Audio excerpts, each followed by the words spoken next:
Assalamualaikum warahmatullahi wabarakatuh. Innal hamdalillah nahmaduhu wa nasta'inuhu wa nastaghfiruh wa na'udzu billahi min shururi anfusina wa sayyiati a'malina. Man yahdihillahu fala mudhillalah wa man yudlil fala hadiyalah. Asyhadu an la ilaha illallah wahdahu la syarika lah wa asyhadu anna Muhammadan abduhu wa rasuluh. Ya ayyuhalladzina amanu taqullaha haqqa tuqatih wa la tamutunna illa wa antum muslimun.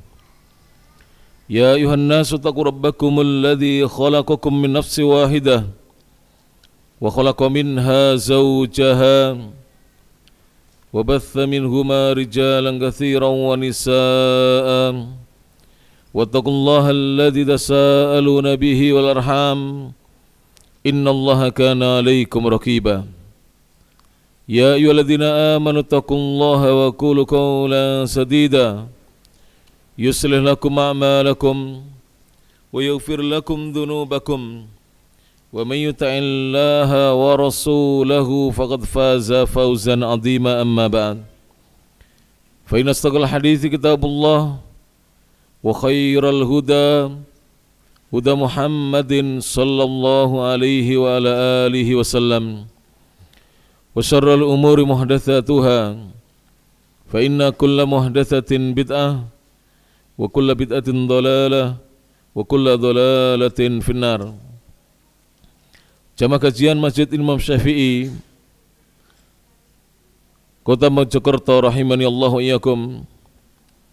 Mari kita lanjutkan kajian kitab kumpulan 88 Mutiara Faidah edisi yang pertama.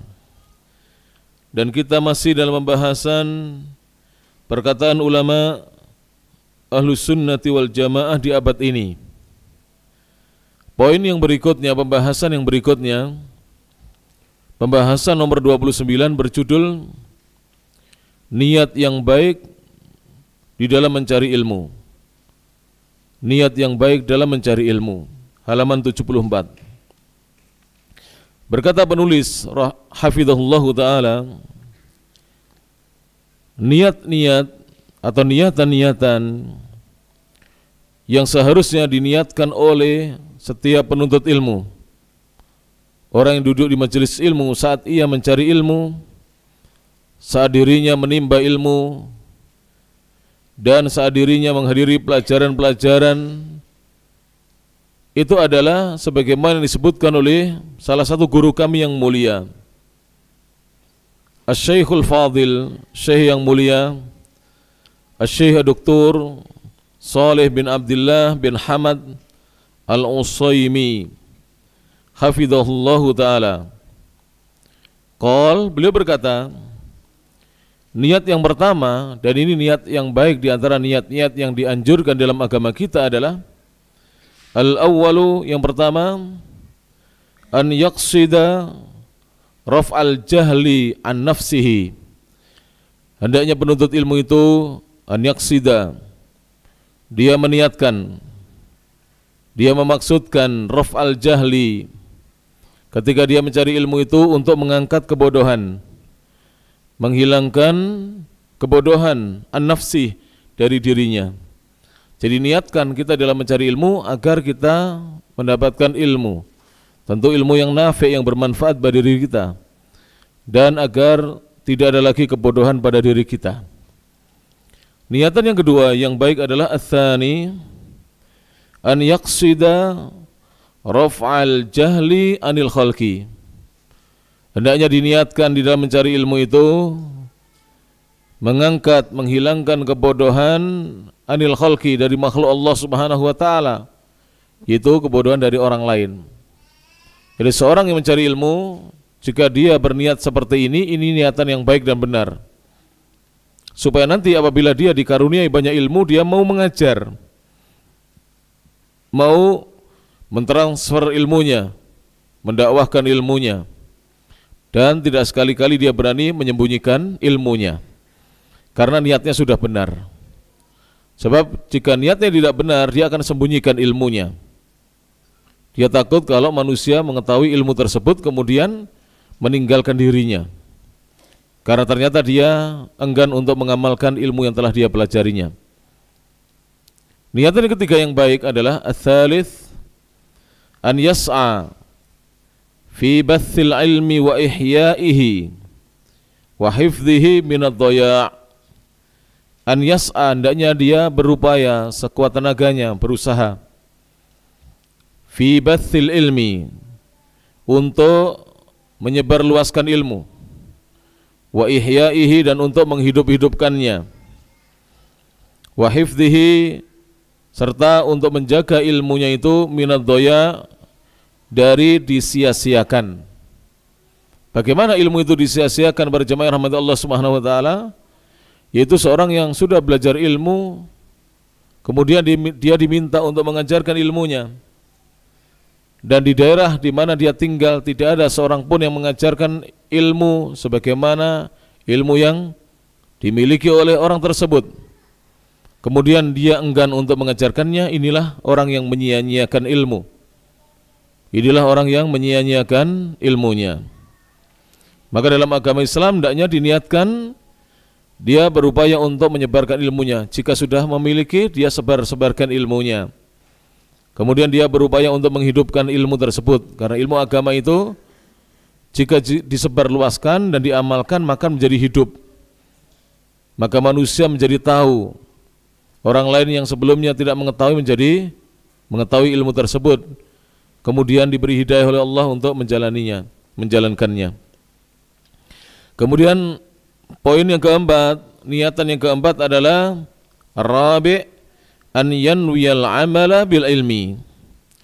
Hendaknya dia meniatkan al-amala, beramal bil ilmi, berdasarkan ilmunya. Jadi diniatkan dari sekarang ketika mencari ilmu, saya ingin nanti apabila sudah memiliki ilmu, saya mengamalkan ilmu saya. Diniatkan demikian. Dan insya Allah Allah akan memberikan taufik kepada kita untuk kita selalu beramal sesuai dengan ilmu. Sebab kalau ini tidak diniatkan, terkadang orang ilmunya banyak tapi tidak mengamalkan ilmunya.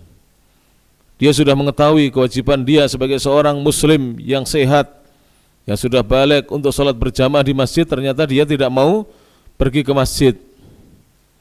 Dan ada sebagian orang, bahkan da'i, itu saya dengar sendiri dengan telinga saya, dia mengatakan, saya tidak ke masjid, saya sholat di rumah.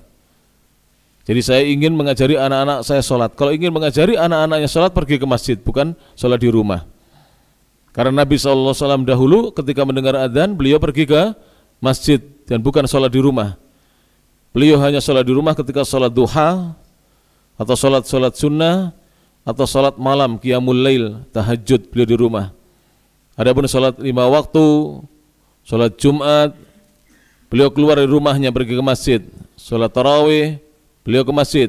Salat Id, beliau di halaman atau di lapangan. Ini menunjukkan bahwa beliau SAW tidak melaksanakan salat 5 waktu di dalam rumahnya kecuali turun hujan atau kecuali sedang sakit. Yang kelima, al-khamis, di antara niatan-niatan yang benar. Jadi yang keempat tadi apa? Berniat untuk mengamalkan ilmunya. Dan sepertinya dulu sudah pernah saya sampaikan satu perkataan ulama yang baik sekali untuk kita tulis. Kata para ulama, al-ilmu bila amal, ilmu yang tidak diamalkan atau sengaja tidak diamalkan, kasyajari bila thamar, seperti sebatang pohon yang tidak menghasilkan apa? Hasil buah-buahnya. Jadi pohon yang tidak berbuah. Jadi al-ilmu bila amalin, berilmu tapi tidak mau mengamalkan ilmunya, kasyajari, seperti pohon bila thamarin, pohon yang tidak menghasilkan buah. Pasti tidak lama lagi oleh pemiliknya akan dipotong pohon yang seperti itu, karena ditunggu hasilnya tidak segera mendatangkan hasil, dipotong diganti pohon yang lain. Itulah seorang yang berilmu tapi tidak mengamalkan ilmunya, seperti sebatang pohon yang tidak menghasilkan buahnya. Kemudian yang kelima, niatan yang benar dalam mencari ilmu adalah al-khamis, an yanwiya imarata waqtihi bima yanfa', an yanwiya, hendaknya dia meniatkan, berniat imarat waqtihi. Ketika dia mencari ilmu itu niatnya adalah memakmurkan waktunya. Apa memakmurkan? Mengisi waktunya. Memakmurkan itu apa? Mengisi waktunya. Bima yanfa, dengan sesuatu yang bermanfaat bagi kehidupan dirinya. Jadi orang ketika meluangkan waktunya untuk duduk di majelis ilmu, ini dia memakmurkan, mengisi waktunya dengan sesuatu yang bermanfaat. Sebab ilmu agama itu bermanfaat. Dan saya sampaikan di sini, silakan antum buat status.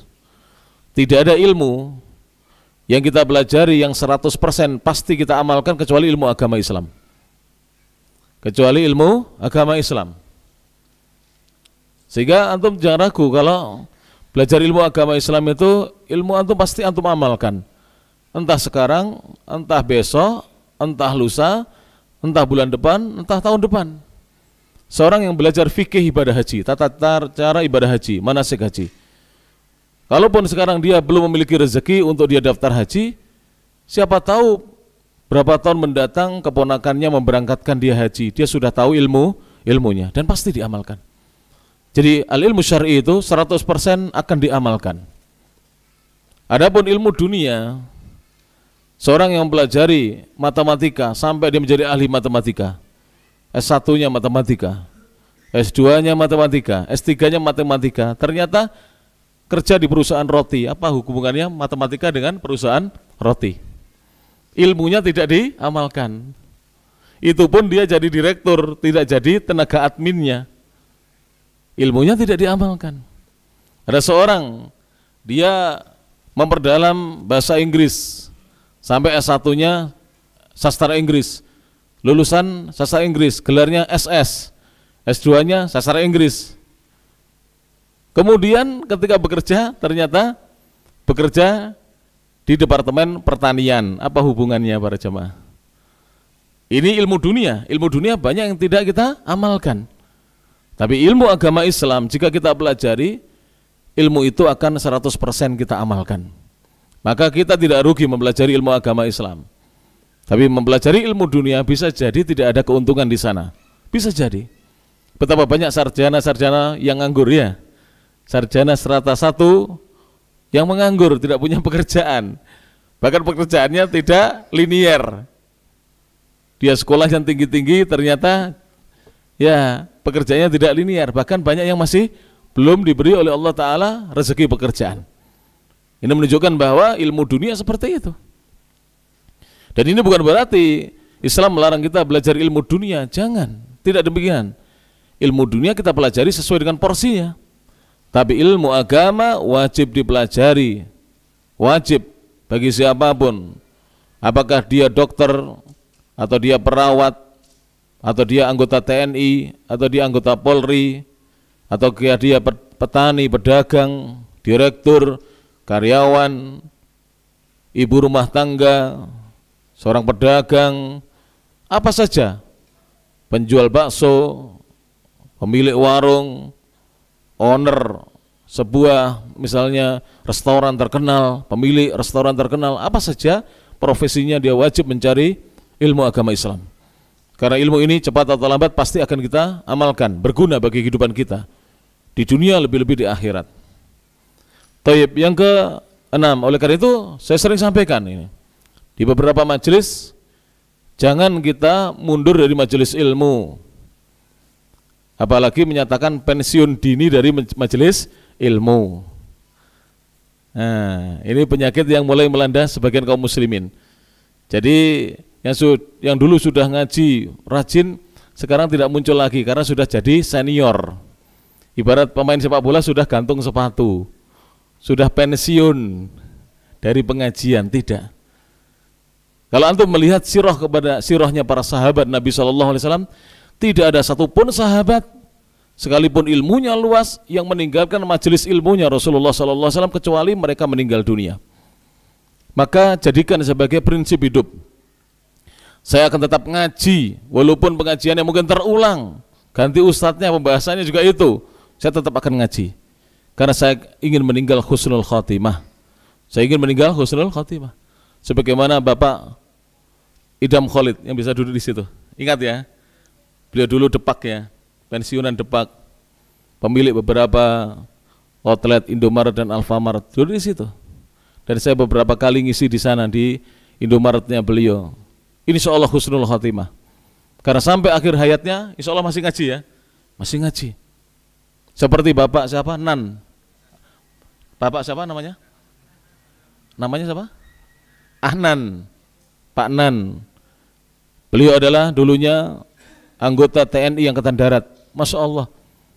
Dulu ketika pertama kali masih pengajian di mana rumahnya Pak Sawah Yusuf, Bang Yusuf ya, rumah kuno itu.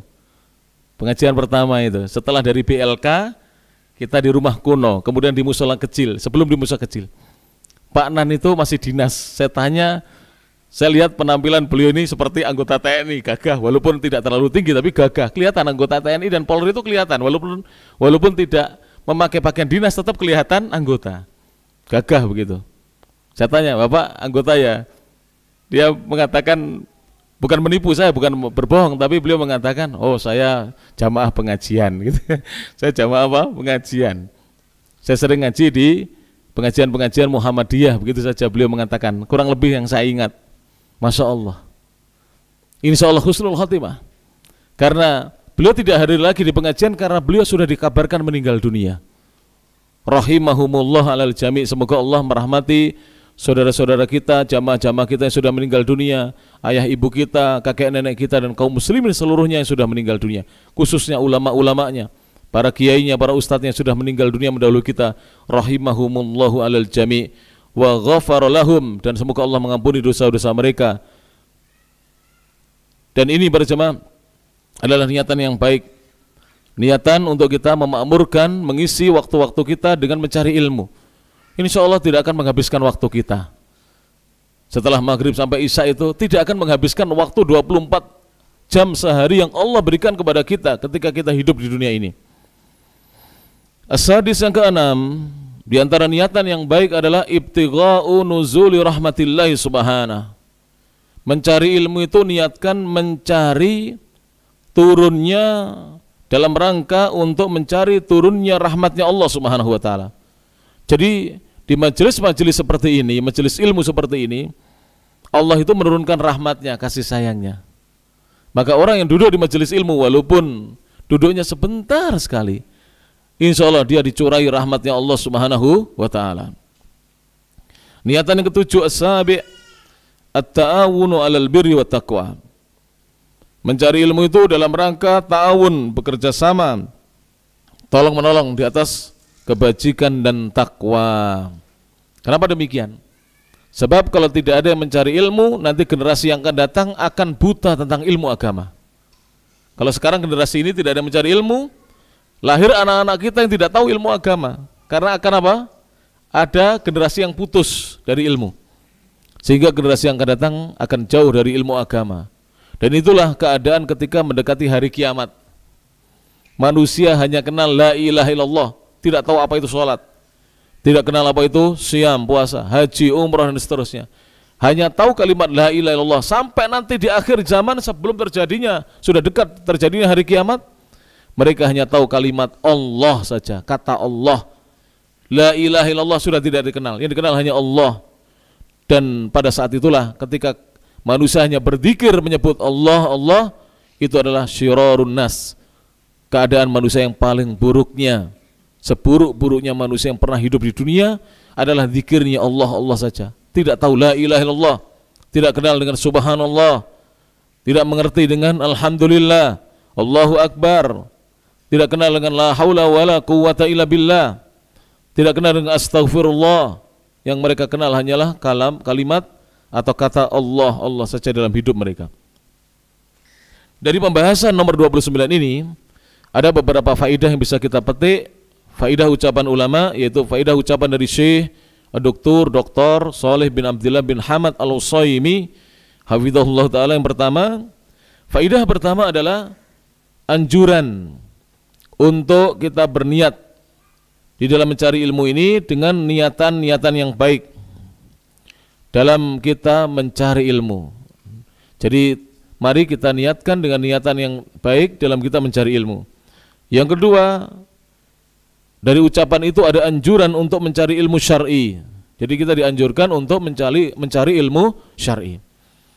Ada sebagian manusia, bahkan saudara kita sama muslim, hidupnya habis untuk mencari ilmu dunia. Bahkan berjam-jam dia rela di laboratorium untuk meneliti tentang hal-hal duniawi. Tapi agamanya tidak pernah dipikirkannya. Na'udzubillahi min dzalik. Dan hendaknya bersabar di dalam mencari ilmu agar mendapatkan rahmatnya Allah Subhanahu wa ta'ala. Jadi mencari ilmu itu perlu kesabaran. Jika tidak faham sekali, ya kita cari lagi untuk yang kedua kalinya. Ini saya kasih resep para jemaah, saya berikan resep. Apabila kita mendatangi majelis ilmu, kemudian ilmu yang disampaikan itu babnya masih baru pertama kali kita ketahui dan pasti kita belum paham, maka hadiri lagi majelisnya. Hadiri lagi sampai Allah memberikan pemahaman kepada kita. Contoh bab apa? Bab zakat agak sulit. Hadiri. Nanti hadiri kembali sampai Allah memberikan pemahaman kepada kita. Bab faraid, bab tentang hukum warisan dalam Islam, itu bab yang paling sulit dalam ilmu agama. Hadiri supaya Allah teteskan ilmu kepada kita, Allah fahamkan kita tentang ilmu tersebut. Yang ketiga, para jamaah yang rahmat Allah Subhanahu wa taala, faidahnya adalah wajib mencari ilmu agama agar seseorang terhindar dari kebodohan. Jadi wajib mencari ilmu agama agar terhindar dari kebodohan. Faidah yang keempat, wajib mengamalkan ilmu agama, ilmu syar'i, dan juga wajib untuk mengajarkannya. Jadi setelah kita berilmu, mendapatkan ilmu, mari kita berusaha untuk mengamalkannya. Kemudian bagi yang sudah siap mengajar, maka ajarkan ilmu tersebut agar terjadi ya transfer ilmu, sehingga generasi yang akan datang tidak buta tentang ilmu agama Islam. Yang kelima, faedah yang kelima adalah seorang muslim hendaknya dia memanfaatkan waktunya, terutama waktu luangnya, semaksimal mungkin untuk kebaikan dirinya. Jangan menggunakan waktu-waktu itu sia-sia.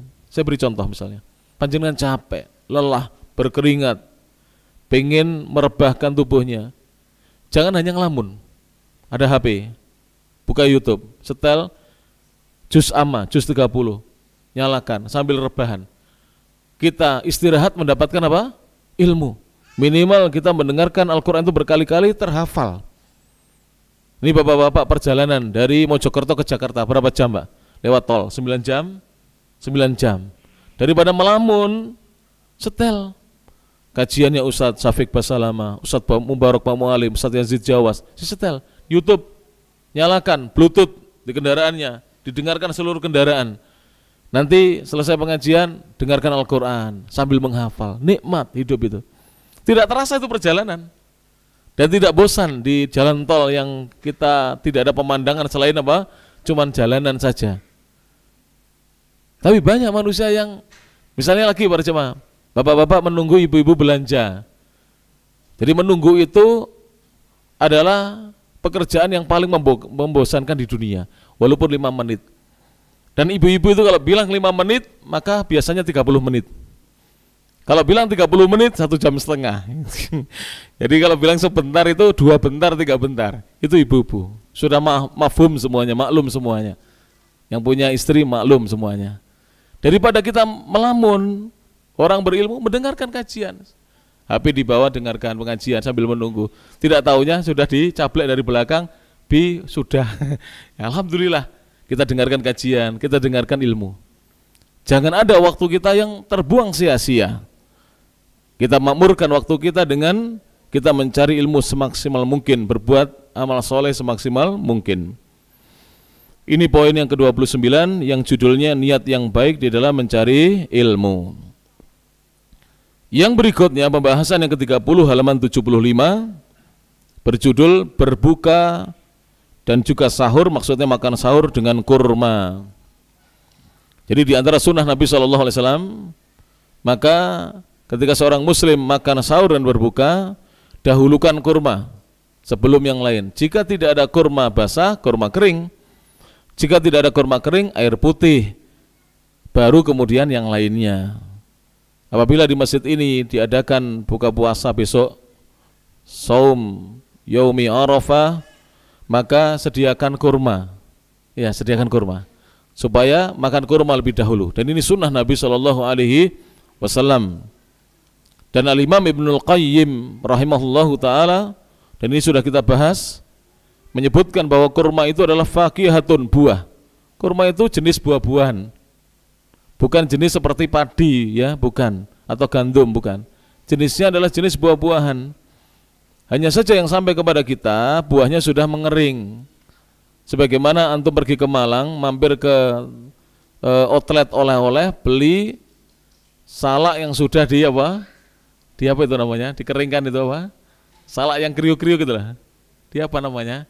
Ya dikeringkan ya. Jadi ada apel dikeringkan, ada apa lagi Pak? Ya keripik-keripik itulah yang dari buah-buahan itu dikeringkan. Jadi kurma yang sampai ke Indonesia kebanyakan adalah sudah mengering sehingga kita tidak menganggapnya sebagai buah. Kemudian kurma itu adalah bukan hanya buah, to'am, makanan. Bahkan makanan yang mengenyangkan, itu kurma. To'amu tu'min, makanan yang mengenyangkan. Kemudian kurma juga halwan, dia adalah manisan, makanan yang manis. Namun insyaallah ta'ala kurma tidak menyebabkan berbagai penyakit sebagaimana kalau kita banyak mengkonsumsi gula atau bahan-bahan pemanis. Jadi kurma tidak menyebabkan itu. Alhamdulillah. Orang Arab itu tidak ada hari kecuali makan kurma. Jadi di sana sama dengan orang kita tidak ada hari kecuali makan nasi. Kalau sana hampir setiap saat ada kurma. Di meja-meja mereka mesti ada kurma, ada teh, ada kopi. Itu kebiasaan orang-orang Arab sampai sekarang ini. Dan alhamdulillah mereka sehat. Dan kurma itu betul-betul menyehatkan. Dan ana menjalani sendiri, mempraktekkan sendiri. Sebelum Dr. Zaidul Akbar menyampaikan, saya sudah praktek di Saudi Arabia. Ketika saya tinggal di Makkah Al-Mukarramah, alhamdulillah saya tidak pernah bolos kuliah. Hanya sekali izin, itu pun ketika saya diundang di kepolisian amar ma'ruf nahi mungkar menjadi penerjemah mereka. Tidak pernah izin karena sakit. Padahal kuliahnya full, belum lagi bermajelis bermulazamah di Masjidil Haram dengan para ulama, dengan Syekh Abdurrahman Al-Ajlan, dengan Syekh Saleh Al-Luhaidan, dengan Syekh Wasiullah Abbas, dan syekh yang lainnya. Alhamdulillah diberi kesehatan. Sarapan saya setiap hari hanya kurma dan air zam-zam. Baru siang dan malam makan nasi. Alhamdulillah sehat walafiat.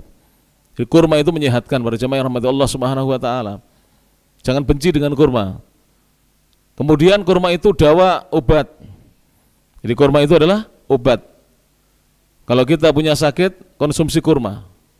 Konsumsi kurma. Kita sering, mohon maaf ini, saya tidak nyinggung siapa-siapa, percaya dengan hasil penelitian orang tapi tidak percaya dengan wahyu dari Allah Subhanahu wa taala. Kenapa tidak percaya dengan wahyu? Kenapa percayanya dengan penelitian? Itu pun yang meneliti orang barat. Orang barat bilang ini menghasilkan ini bermanfaat, kita langsung percaya. Tapi kurma disampaikan oleh Rasulullah SAW, kita tidak menggubrisnya. Makanya banyak di antara kita ini kurang sehat badannya. Karena kurang mengkonsumsi apa? Kurma. Disebutkan oleh Asy-Syaikh Al-Utsaimin hafizahullahu taala, dan beliau salah satu guru kami di Saudi Arabia. Beliau berkata, yustahabbu, disunahkan, dianjurkan lis-shaimi, bagi seorang yang berpuasa, an yatasahhara, untuk makan sahur ala tamrin, dengan kurma. Jadi seorang yang berpuasa itu dianjurkan dalam Islam untuk makan sahur dengan kurma. Dan ini Syekh ini bukan mengarang ya. Beliau berlandaskan berdasarkan dengan hadis Nabi SAW, hadis yang sahih, ni'ma sahuril mu'min at-tamru. Sebaik-baik makanan sahur yang dimakan oleh seorang mukmin adalah kurma. Ni'ma sahuril mu'mini at-tamru. Sebaik-baik makanan sahur yang dimakan oleh seorang mukmin adalah kurma. Jadi besok para jemaah kita masih ada puasa 1 hari, makan kurma ketika sahur, baru kemudian mengkonsumsi nasi dan lauk pauknya, kemudian minum air putih. Kurma bagus sekali para jemaah rahmatullah taala. Dan alhamdulillah ini pengalaman pribadi saya ya. Tadi pagi para jemaah saya lupa makan kurma karena bangunnya mepet. Tapi saya tidak lupa minum madu dengan air lemon. Masya Allah, fit badan kita. Padahal kita keluar kota di saat sedang berpuasa. Alhamdulillah, nikmat dari Allah Subhanahu wa ta'ala.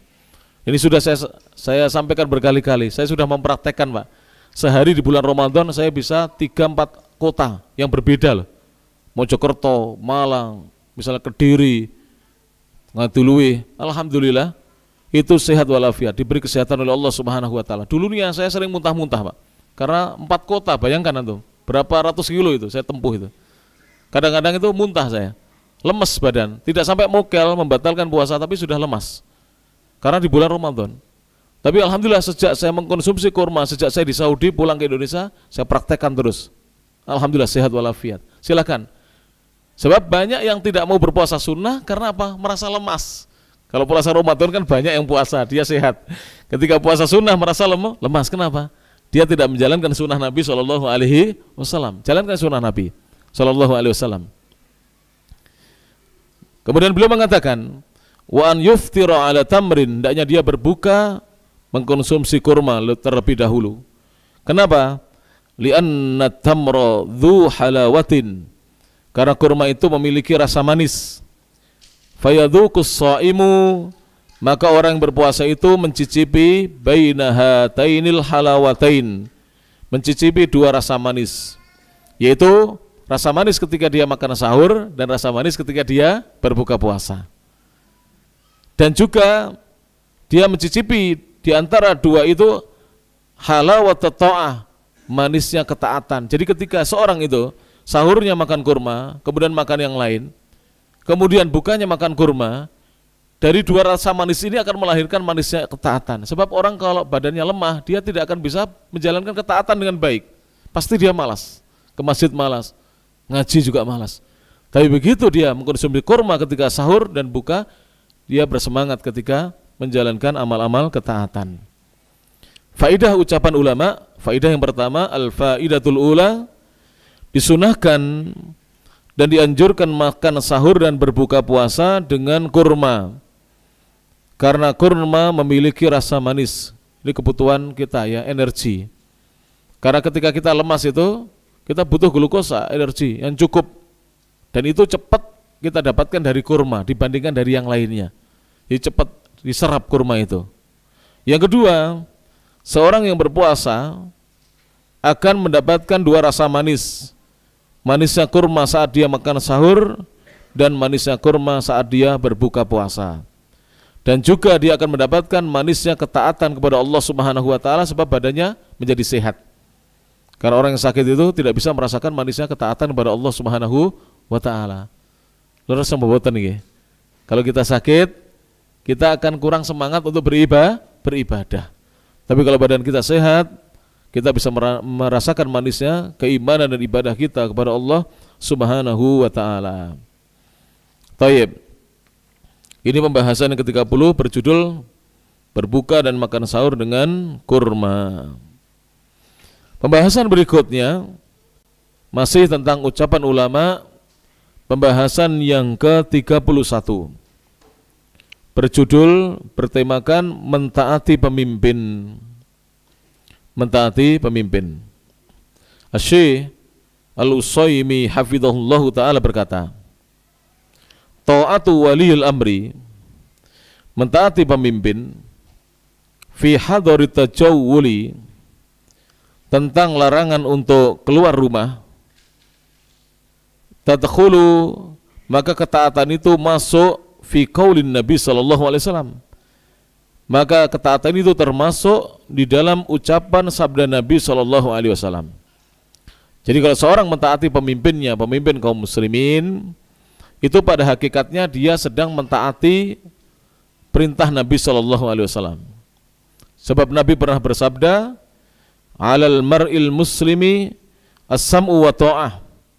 Kewajiban atas seorang muslim adalah mendengar dan taat kepada pemimpinnya. Fima ahabba wa karih, pada perkara-perkara yang dia suka maupun dia benci. Iya para jemaah, mentaati pemimpin dalam keadaan suka maupun benci taat kepada pemimpin kita. Kemudian Syekh berkata, fahiya wajibatun alina, dan mentaati pemimpin itu adalah kewajiban atas kita semuanya kaum muslimin. Wa in karihna luzumal buyut, walaupun kita sebenarnya tidak suka untuk tinggal menetap di dalam rumah. Ini fatwa beliau ini dikeluarkan saat pandemi itu. Kan pemerintah Saudi, bahkan pemerintah Indonesia juga menyuruh kita banyak tinggal di rumah. Banyak tinggal di rumah. Maka beliau mengatakan ketaatan kepada pemimpin seperti ini itu bentuk ketaatan kepada Rasulullah sallallahu alaihi wasallam. Sama dengan begini, seorang bapak mengatakan kepada putranya, "Nak, kamu tidak usah keluar malam ini. Hawanya dingin dan sekarang itu malam-malam banyak penjahat. Ada perampokan sepeda motor, ada kadang-kadang penjambretan, bahkan sampai membunuh, melukai korbannya. Maka ketika anak dia tidak keluar rumah dalam rangka mentaati perintah bapaknya, ini termasuk ketaatan kepada siapa? Rasulullah sallallahu alaihi wasallam. Karena Rasulullah menyuruh untuk kita taat kepada orang tua kita. Termasuk juga ketaatan kita kepada pemimpin. Ini adalah bentuk ketaatan kita kepada Rasulullah sallallahu alaihi wasallam, karena Rasulullah menyuruh kita untuk taat kepada pemimpin kita selama pemimpin kita tidak menyuruh untuk berbuat maksiat, tidak memerintahkan untuk berbuat maksiat. Kemudian beliau mengatakan hafizahullah taala, wa maksiatuhu, dan berbuat maksiat kepada pemimpin, maksiat itu tidak mau taat kepada pemimpin, fiha, dalam masalah tersebut adalah maksiatun lillah, termasuk perbuatan maksiat kepada Allah. Jadi bermaksiat kepada pemimpin adalah maksiat kepada Allah Subhanahu wa taala. Sekarang kita bahas tentang faidah ucapan asy-syekh tersebut, ucapan ulama. Faidah pertama, al-faidatul ula, adalah mentaati pemimpin dalam perkara yang baik adalah ajaran Nabi SAW dan termasuk jalannya para salaf. Salaf itu siapa para jemaah? Yang pertama, Rasul sendiri. Sebagaimana sabda beliau kepada Fatimah, ya, ni'mas salafu ana laki, sebaik-baik pendahulu untukmu adalah aku, wahai Fatimah. Kemudian salaf yang kedua siapa? Yaitu as-sahabah radhiyallahu anhum. Kemudian at-tabi'un, tabi'in rahimahumullah, dan tabi'ut tabi'in yang generasi yang ketiga rahimahumullah lil jami'. Dan tentunya ulama-ulama yang mengikuti tiga generasi yang terbaik itu, mengikuti sunnah Nabi dan sunnahnya para sahabat. Jadi faidah pertama, mentaati pemimpin adalah perkara yang baik. Mentaati pemimpin dalam perkara yang baik adalah ajaran Nabi SAW dan termasuk jalannya para salaf. Jadi salaf dahulu tidak ada yang mengajak untuk tidak taat kepada pemimpin. Dan di zaman ini ujian kita ini. Ketika datang seperti ini, ujian kita datang misalnya bulan Dzulhijjah. Apakah kita ikut golongan, ikut kelompok atau ikut pemimpin? Ini ujian dari kita. Jadi ketika kita berhari raya bersama pemimpin, mengikuti keputusan pemerintah, ini adalah bagian dari mentaati pemimpin kita, dan itu termasuk ketaatan kepada Rasulullah SAW. Sebab ada hal-hal yang tidak boleh kita berjalan sendiri. Apa itu? Sholat Jumat. Yang kedua, sholat Id. Kemudian berpuasa.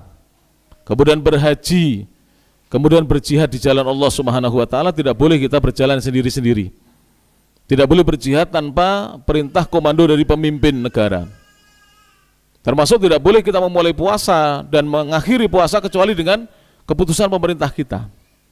Sebab misalnya ya, masing-masing ormas atau golongan apabila menetapkan hari raya sendiri, berapa hari raya di Indonesia nantinya? Kita logikakan saja, nggak usah kita pakai dalil, karena mereka tidak mau dalil. Mereka itu alergi dengan dalil. Oleh karena itu Syekh Al-Albani mengatakan, thalibul haqqi, orang yang mencari kebenaran itu, yakfihi dalil, cukup baginya disebutkan, disampaikan satu dalil, terima dia dengan lapang dada. Dalil satu cukup diterima. Wa amma sahibul hawa, adapun orang yang mengikuti hawa nafsu, la yakfihi alfu dalil, tidak cukup baginya walaupun disampaikan 1000 dalil. Maka saya kadang-kadang itu malas berdalil dengan mereka, karena mereka akan melecehkan dalil. Tapi cukup dibuat logika biar mereka berpikir, begitulah. Kalau kita masing-masing mengikuti ormas, kelompok, mengikuti golongan, berapa hari raya di Indonesia ini ormasnya berapa? Ada Muhammadiyah, ada NU, ada Al-Irsyad, ada Al-Wasliyah, ada Nahdlatul Wathon, ada apalagi Persis, ada banyak sekali. Yang mana yang mau kita ikuti? Umat Islam pasti akan berpecah belah, tidak akan bersatu. Ketika kita mengikuti pemerintah kita, keputusan yang telah diumumkan oleh Menteri Agama kita atau wakilnya, maka terjadi persatuan kaum muslimin di situ. Tegak persatuan kaum muslimin di situ. Maka tanggalkan dan tinggalkan segala ta'assub kepada golongan. Fanatik golongan itu tinggalkan para jemaah. Dan ini perintah Nabi SAW. Kalau antum baca dalilnya ya, suatu hari Quraib itu diutus untuk pergi negeri Syam. Jadi Quraib ini seorang tabi'in, yang mana hadisnya itu dikenal. Saya jelaskan sedikit ya insyaallah setelah adzan saja. Biar adzan dulu. Sudah kadung tit ya. Setelah adzan saya jelaskan biar penasaran ya insyaallah taala. Demikian. Kita lanjutkan. Sebagaimana disebutkan dalam hadisnya Quraib rahimahullahu taala. Hadisnya diriwayatkan oleh Imam Ad-Daraqutni dengan sanad yang sahih. Dan hadis ini juga diriwayatkan Imam Muslim rahimahullahu taala dalam kitab sahihnya. Quraib bin Abi Muslim rahimahullah, seorang tabi'in, bercerita. Dengarkan ceritanya, bagus ini. Setelah ini insyaallah kita taat kepada pemimpin kita. Anna Ummul Fadl bint al-Harith ba'athathu ila Muawiyah radhiyallahu anhuma bisyam. Sesungguhnya Ummul Fadl bintul Harith pernah mengutus Quraib bin Abi Muslim pergi untuk menemui sahabat Muawiyah bin Abi Sufyan radhiyallahu anhuma di negeri Syam. Muawiyah ketika itu menjadi khalifah yang keberapa para jamaah? Khalifah yang ke-6. Menggantikan Al-Hasan bin Ali, putranya Ali bin Abi Thalib radhiyallahu anhuma. Di mana Al-Hasan hanya memimpin selama 6 bulan atau setengah tahun saja.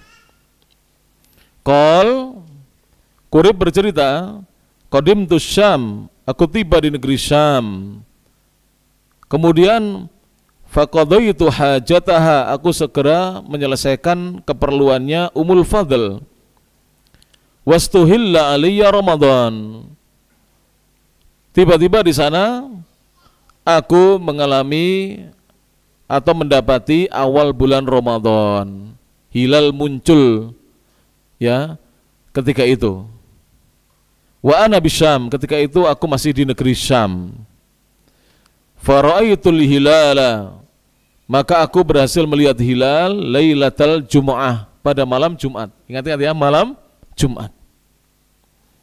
Thumma, kemudian setelah itu qadimtul Madinata, aku tiba di Madinah kembali. Jadi dari negeri Syam pulang kembali ke kota Madinah. Fi akhir syahr, di akhir bulan. Perjalanannya 1 bulan ini. Perjalanannya 1 bulan. Dan ini juga mengingatkan kita yang masih berpedoman saya ikut Saudi Arabia. Kalau ikut Saudi, bagaimana di zaman Nabi? Beritanya baru sampai 1 bulan. Berarti antum nanti Idul Adhanya 1 bulan yang akan datang. Kenapa? Karena dulu belum ada apa? Sarana. Belum ada sarana informasi secepat sekarang. Ya para jamaah, ya rahmatullah ta'ala. Maka tidak ada satupun hadis yang mendukung kita untuk kita berhari raya bersama negeri lain atau berpuasa bersama negeri lain. Jika pemerintah setempat sudah mengumumkan, maka tidak boleh tidak kecuali kita mengikuti pengumuman pemerintah setempat. Tidak pengumuman pemerintah negeri lain. Nanti ya itu terjadi juga perselisihan pendapat, nanti akan banyak hari raya. Yang satu ikut Saudi, nanti sekutunya ikut Mesir karena dia kuliahnya di Mesir. Yang satu ikut ya Yaman, yang satu ikut Brunei karena dia dulu kuliahnya di Brunei, dan seterusnya. Akan terjadi banyak perbedaan pendapat nantinya. Maka aku kembali ke Madinah di akhir bulan. Fasa'alani Abdullah ibn Abbas radhiyallahu anhuma. Maka aku ketemu dengan Abdullah bin Abbas dan beliau bertanya kepadaku radhiyallahu anhuma. Fakultu, maka aku menjawab, ra'ainahu, aku melihat, kami melihatnya, melihat hilal lailatal Jum'ah, pada malam Jumat, wahai sahabat Rasulullah ibn Abbas. Faqala, Ibnu Abbas menegaskan dalam pertanyaannya, ditegaskan oleh beliau, anta ra'aitahu, kamu melihat sendiri? Kamu melihat sendiri hilal pada malam Jumat? Qala na'am. Quraib menjawab, iya, aku melihat sendiri. Hilal itu tampak muncul pada malam Jumat. Kemudian beliau mengatakan, Quraib berkata rahimahullah, wa ra'ahun nas, bahkan bukan hanya aku yang melihatnya, orang-orang juga melihatnya. Tidak hanya satu orang. Wasamu, mereka pun berpuasa karena sudah melihat hilal bulan apa? Ramadan. Ketika itu Ramadan. Wasama Muawiyah juga sebagai khalifah juga ikut puasa ketika itu. Faqala, maka Ibnu Abbas memberikan ilmu kepada Quraib, lakinna, akan tetapi kami di Madinah, ra'ainahu, kami melihat hilal lailatas sabti, pada malam Sabtu. Ini sama-sama negara Timur Tengah ini. Sama-sama negara Timur Tengah. Berbeda sejak di zaman siapa ini? Di zaman Ibnu Abbas. Beliau belum meninggal dunia, Ibnu Abbas radhiyallahu ta'ala anhuma, sahabat Rasulullah sallallahu alaihi wasallam. Ini menunjukkan bahwa terjadi perbedaan penentuan Ramadan berdasarkan negeri-negeri masing-masing itu sudah terjadi di zaman para sahabat. Dan kalau kita mengikuti jejaknya para sahabat, aman dan selamat. Dengarkan dulu penyelesaian hadisnya, nanti baru terbuka wawasan kita. Kemudian beliau mengatakan, fala nazalu nasumu, oleh karena itu kami masih berpuasa. Jadi ketika Quraib itu 1 bulan datang ke Madinah, Quraib sudah tidak berpuasa. Di sana sudah apa? Sudah lewat 1 bulan. Karena hitungannya sejak beliau di Syam sampai di Madinah 1 bulan pas. Sedangkan Madinah masih kurang 1 hari. Bisa dipahami ini para jemaah. Dan ini pernah ditanyakan kepada Syekh bin Baz rahimahullah ta'ala, saya lupa mahasiswa dari negeri mana, Indonesia atau mana, pergi ke Amerika. Ya, pergi ke Amerika, ketika itu Indonesia puasa duluan, Amerika sehari berikutnya. Tentunya di sana pasti hari rayanya nanti berbeda, kebanyakan berbeda, walaupun bisa sama. Kalau seandainya di Indonesia 30 hari ikmal, di sana bisa jadi 29 hari. Tapi kadang-kadang di sana juga ikmal 30 hari. Sampai di Amerika, hari yang ke-31 ya Syekh bin Baz, bagaimana, saya ikut puasa atau batalkan puasa? Hari raya sendiri, ikut puasa kata Syekh bin Baz. Ikut puasa baru berhari raya bersama mereka. Jadi puasanya 31 hari. Sebaliknya pernah ditanyakan, kami puasanya lambat, negeri itu puasanya lebih cepat. Ketika kami datang, negeri itu sudah hari raya, kami masih puasa 28 hari. Kurang berapa kalau begitu? 1 hari. Karena bulan dalam Islam itu umurnya 29 hari minimal, tidak ada 28 seperti bulan Masehi. Kata Syekh bin Baz, berhari raya bersama mereka. Kemudian tambahkan kamu hutang 1 hari. Kamu lunasi hutangmu 1 hari. Hari raya harus bareng. Lihat ini. Oleh karena itu, bagi yang masih mohon maaf ya, mengikuti Saudi Arabia, saya katakan, pemerintah Saudi Arabia yang ditugaskan di Indonesia, yaitu pegawai-pegawai karyawan kedutaan besar Saudi Arabia di Indonesia di Jakarta, dan konsulatnya di Surabaya kalau ada, saya yakin puasanya mereka, hari raya mereka mengikuti pemerintah Indonesia. Sholatnya di Istiqlal. Kenapa tidak mengikuti Saudi Arabia? Padahal mereka warga negara Saudi Arabia. Kita bukan Saudi Arabia, warga negaranya. Kenapa mengikuti sana? Yang itu duta besarnya jelas warga negara sana. Pasti akan ditegur kalau tidak mengikuti negaranya kan? Ternyata disuruh mengikuti negara setempat. Memang begitu hadisnya. Memang begitu hadisnya. Ini saya sampaikan supaya kita terbuka wawasannya. Selama ini wawasan kita hanya sebatas itu saja. Kalau seperti itu, mohon maaf, kadang-kadang kita kaku. Kemudian kita menyalahkan orang yang ikut pemerintah, katanya wong pemerintahnya dolim, pemerintahnya banyak berdusta, janji-janji palsu, kok diikuti. Begitu mereka mengatakan. Betul nggak ini para jemaah? Betul. Saya dengar sendiri kok. Saya tuh loh dikata-katakan, padahal dia ustadz bukan. Baca Quran mungkin saya tes nggak bisa baca dengan baik. Hafal Quran tidak, hafal hadis tidak. Tidak pernah ke Saudi Arabia. Ngelok-ngelok nih saya, ya usah terimalah, wajar. Jadi orang kalau bodoh itu kata-kata yang dikeluarkan apa saja para jamaah. Semua kata-kata berbau binatang keluar itu bisa. Kalau kita menyampaikan al-haq harus sabar. Harus sabar. Disampaikan sekarang tidak bisa menerima, tahun depan tidak bisa menerima, 2 tahun lagi baru bisa menerima. Kebenaran itu akan bisa diterima insyaallah taala oleh hati-hati yang memang qalbun salim, hati yang selamat dari segala macam bid'ah-bid'ah. Tapi kalau hati dipenuhi dengan bid'ah tidak akan bisa menerima kebenaran, karena hatinya sudah ditutupi dengan bid'ah-bid'ah. Saya lanjutkan sedikit. Nukmilu 30, kami masih menyempurnakan 30 hari. Au narahu, atau kami jika melihatnya kami berpuasa 29 hari. Fakultu, maka aku berkata, kata Quraib bin Abi Muslim. Quraib ini tabi'in ya, tabi'in itu muridnya sahabat. Tanya kepada Abdullah bin Abbas, sahabat, gurunya. Awala naktafi, apakah kita tidak mencukupkan saja biru'yati Muawiyah, dengan ru'yahnya Muawiyah? Muawiyah kan sudah lihat duluan, harusnya kita ngikuti apa? Muawiyah malam Jumat, kenapa Madinah kok malam Sabtu sendiri? Wasiyamihi, dan puasanya Muawiyah. Qol, Ibnu Abbas menjawab, la, tidak kita mengikuti Muawiyah. Hakada, demikianlah amarona Rasulullah SAW. Rasulullah memerintahkan kami untuk kita masing-masing meru'yah. Kecuali ini, saya sampaikan kecualinya, tetap ada kecualinya. Kalau ada khalifah kaum muslimin dan zamannya sudah secanggih ini, informasi sudah secepat ini, bisa diakses dalam waktu cepat. Kemudian khalifah memerintahkan semua negeri bagian, misalnya khalifahnya di Mekah misalnya, atau di Madinah, semua negeri bagian Indonesia, misalnya Filipina, Thailand, Malaysia, Brunei dan seterusnya, itu semuanya negeri bagian. Mesir, Yaman, Kuwait, itu semuanya negeri bagian. Khalifah mengatakan hari raya kita adalah hari Sabtu, maka kita semuanya wajib Sabtu. Tapi karena kita belum memiliki kekhalifahan, kembali kepada hadis Rasulullah, masing-masing negeri meru'yah sendiri-sendiri, melihat hilal sendiri-sendiri, dan tidak berdasarkan ru'yatul hilal negeri yang lain, kecuali di negeri-negeri kafir juga. Jadi misalnya negeri kafir tidak ada ru'yatul hilal, dia mengikuti negeri muslim yang terdekat.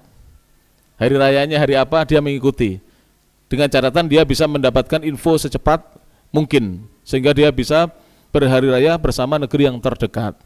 Taib, dan hadisnya sudah kita sampaikan tadi, adalah hadis yang sahih, sanadnya disahihkan oleh ulama-ulama ahlul hadis. Taib. Kemudian yang kedua, para jamaah, faidah yang kedua, tadi masih faidah yang pertama. Faidah pertama tadi apa? Mentaati pemimpin dalam perkara yang baik adalah ajaran Nabi SAW dan termasuk jalannya para salaf. Kemudian faidah yang kedua, termasuk perbuatan kemaksiatan ialah tidak mentaati pemimpin, itu maksiat. Jadi ketika kita tidak mentaati pemimpin kita, maka itu adalah perbuatan maksiat. Dan sebagai penutup, saya bacakan poin yang ke-32 karena pendek, berjudul belajar hukum-hukum puasa. Asy-Syaikh Al-Utsaimin hafizahullahu taala berkata, wajib ala shaimi, atas seorang yang berpuasa, an yata'allama, untuk mempelajari ahkamas siyam, mempelajari hukum-hukum puasa, qabla dukhulihi, sebelum masuknya bulan Ramadan. Walaupun ini sudah lewat bulan Ramadan, tetap kita kan mau puasa sunnah, harus tahu hukum-hukum apa? Puasa. Bapak-bapak yang belum tahu hukumnya, nanti diklik, tulis saja apa? Seputar puasa tanggal 9 Dzulhijjah, puasa Arafah, nanti muncul itu sudah, bahasa Indonesia ada, bahasa Arab ada, bahasa Inggris ada, tinggal dibaca. Tapi cari link yang bisa terpercaya, bukan link yang isinya hadis-hadis dhaif atau palsu, atau linknya Syiah, jangan sampai. Linknya Ahlus Sunnah, Muslim or Eid misalnya ya, rumaisok.com misalnya, itu link-link yang bisa terpercaya, firanda.com dan seterusnya. Kemudian dibaca atau didengarkan. Kalau itu merupakan video, didengarkan supaya kita bisa beribadah sebagaimana petunjuk Nabi SAW. Kenapa kita mempelajari hukum-hukum puasa? Li'alla yufsida ibadatahu, agar seorang yang berpuasa itu tidak merusak sendiri ibadahnya. Min haitsu la yas'ur, dari sisi yang dia tidak menyadarinya. Jadi dia merusak ibadahnya tanpa ia sadari. Fa inna kullama wajabal amalu bihi, karena sungguhnya semua yang wajib untuk diamalkan, fataqaddumul ilmi alaihi wajibun, maka mendahulukan mencari ilmu atas amalan yang wajib itu adalah juga diwajibkan. Jadi misalnya begini, ada amalan wajib, contohnya haji. Jadi sebelum berhaji, kewajiban kita apa? Wajib mencari ilmu tentang haji. Besok tanggal 10 kita berkorban. Sebelum berkorban, wajib mencari ilmu tentang berkorban. Sekarang mudah, sarananya mudah, tinggal kita ngetik saja. Asal yang kita buka, kita baca linknya, betul-betul linknya Ahlus Sunnah, kita akan dapatkan ilmu-ilmu yang sangat bermanfaat sekali, yang mungkin tidak pernah kita dapatkan di tahun-tahun sebelumnya. Contohnya, ini, saya ditanya oleh beberapa orang, jadi Ustadz tolong disampaikan di masjid kami, masyarakat kami memiliki pemahaman yang kurang tepat Ustadz. Apa itu? Katanya kalau sudah berkorban sekali seumur hidup sudah tidak lagi wajib berkorban. Itu masih ada di masyarakat. Jadi mereka menyamakan dengan ibadah haji atau umroh. Umroh memang iya, umroh itu wajibnya sekali. Yang kedua sunnah, yang ketiga sunnah, berikutnya sunnah. Haji juga demikian, wajibnya sekali. Haji itu rukun Islam. Yang kedua sunnah, yang ketiga sunnah. Tapi berkorban itu seperti zakat mal, wajibnya setiap tahun. Bukan begini, saya tahun lalu sudah zakat, saya tidak zakat lagi. Bukan, itu kekeliruan. Sebab Rasulullah SAW mewajibkan setiap tahunnya bagi yang mampu. Alhamdulillah para jamaah kalau di Kediri, di Blitar dan sekitarnya, sekarang domba itu apa? Gibas itu lah. 800.000 sudah dapat, itu sudah siap untuk berkorban, sudah 8 bulan 9 bulan. Sekarang harga hewan itu turun para jemaah. Ya mungkin karena PMK kemarin ya, PMK itu. Sapi yang asalnya 24 juta tinggal di Kediri sana 15 juta tidak ada yang mau beli. Sehat sapinya itu, sehat. 15 juta tidak ada yang mau beli, sudah semuanya orang tidak mau beli. Jadi silahkan berkorban, mumpung murah ini, cari ke Kediri Pak, digonceng mati. Atau disuruh COD, mau itu. Ditambahi misalnya 200.000 sampai sini, ya masih ngirit lah 1 juta dapat kambing, bisa berkorban. Masa kita dari tahun ke tahun korban perasaan terus para jemaah. Ya mudah-mudahan Allah mudahkan kita semuanya untuk bisa berkorban, bukan lagi korban perasaan insyaallah taala. Ya. Ada lagi pertanyaan. Jadi ada seorang ustadz mengatakan korban kambing itu tidak boleh diniatkan untuk lebih dari 1 orang. Ini keliru ini. Keliru ini. Harus belajar lagi ustadz ini. Bacaannya kurang, pikniknya kurang, belajarnya kurang jauh. Korban 1 kambing itu tidak boleh patungan uangnya, tapi boleh diniatkan untuk 1 anggota keluarganya. Hadis Rasulullah Shallallahu Alaihi Wasallam. Hadis Rasulullah.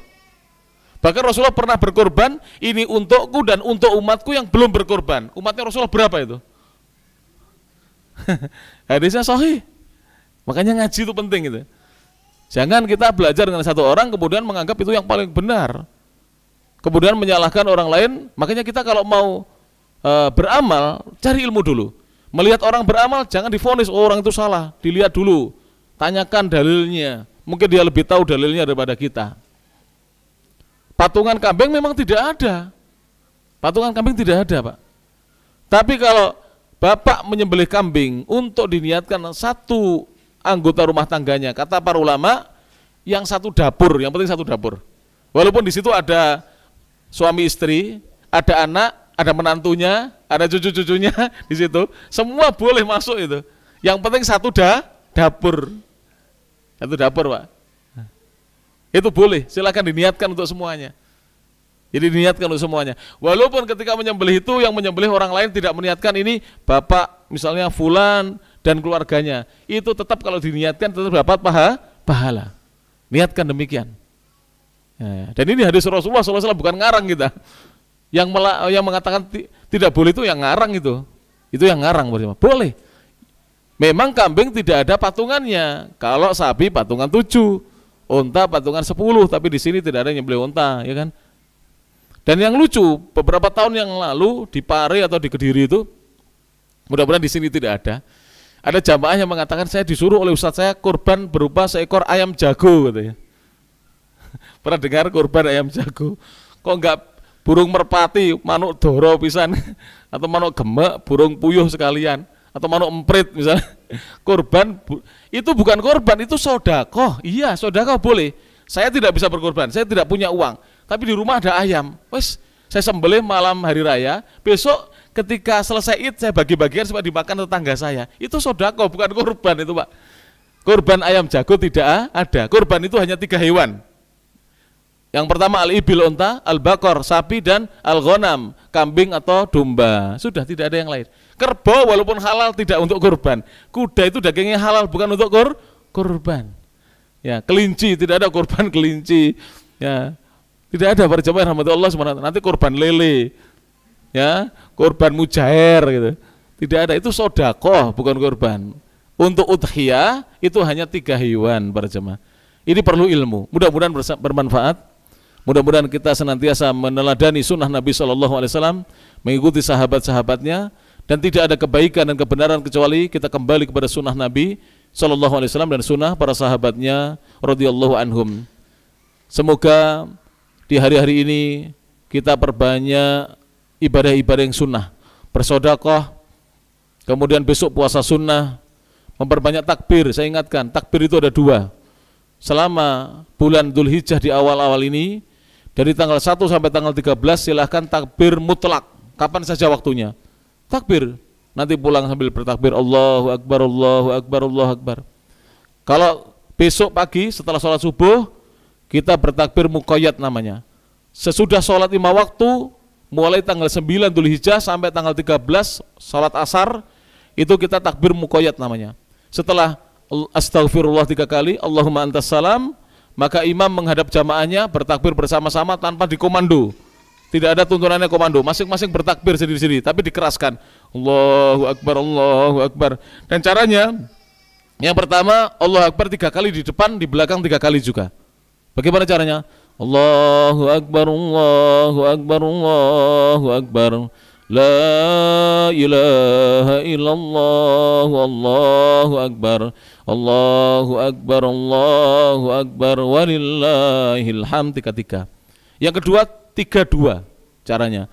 Allahu Akbar, Allahu Akbar, Allahu Akbar. La ilaha illallah, Allahu Akbar, Allahu Akbar, walillahil hamd. Yang keduanya 2.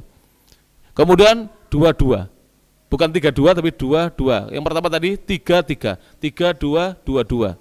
Bagaimana 2-2?